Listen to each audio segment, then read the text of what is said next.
ஐயோ அக்கா ஏய், விடுடி. இங்க நடக்கிறது எதையுமே நான் பாக்குறதே இல்ல. எனக்கு கண்ணு இல்லன்னு நினைச்சிட்டு இருக்கியா? அக்கா என்னக்கா இப்படி கோவப்படுற? ஏய், என் சமத்துல சாமத்துல ஒண்ணும் இல்ல. உனக்கு அறிவுங்கிறதே இல்லாம போச்சு. என்னக்கா என்ன பிரச்சனை? பின்ன என்ன, எப்ப பார்த்தாலும் விஜய் நேரத்துக்கு போகணும்னு வேக வேகமா சமைக்கிறா. ஆனா சமைச்சு முடிச்சதுக்கு அப்புறம் எப்ப அந்த அனாமிகா எடுத்துட்டு போய் விஜய்க்கு குடுக்கறானே தெரியல. அவ போய் விஜய்க்கு பரிமாறி என்னவோ அவதான் சமைச்ச மாதிரி பில்டப் பண்ணிக்கிட்டு இருக்கா. அத வேற இவ பெருசாவே மைண்ட் பண்ணிக்க மாட்டேங்கிறா. எல்லாத்தையும் நான் பார்த்துட்டு தான் இருக்கேன். ஐயோ விடுக்கா. விடுனா என்னடி அர்த்தம்? எப்படி இதெல்லாம் விட முடியும்?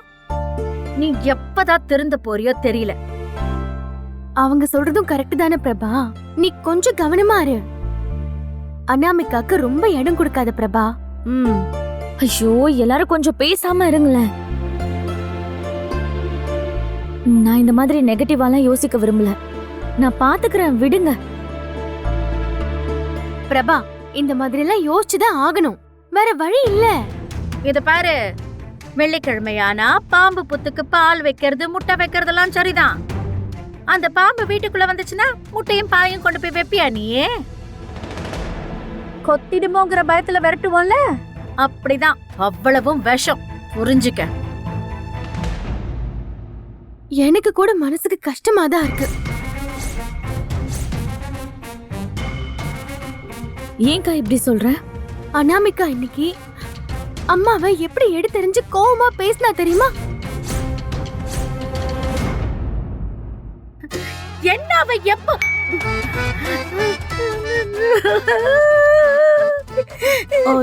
எப்படி எல்லாம் பேசினா தெரியுமா? நீங்க கூட என்ன அப்படி எல்லாம் பேசினதில்ல. ரொம்ப கஷ்டமா இருக்கு. எல்லார்கிட்டயும் நான் அசிங்கப்படுறேன்.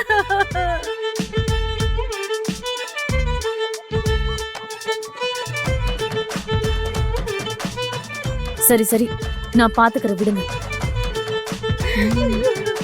இனிமே அந்த அனாமிகாவை நான் தண்ணி குடிக்க வைக்கிறேன்.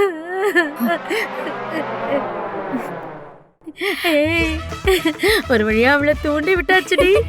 இனிமே அனாமிகாவை விரட்டுற வேலையை அவ பாத்துப்பா. ஆமா.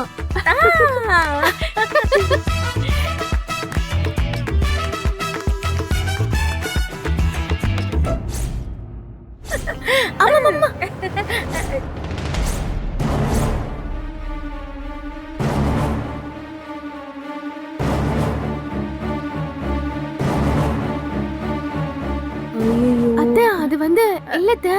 அது நாங்க அது ஒண்ணுல சம்பந்தி. என்ன சமைக்கலாம், வத்த குழம்பு வைக்கலாமா, புளி குழம்பு வைக்கலாமான்னு பேசிட்டு இருந்தோம்.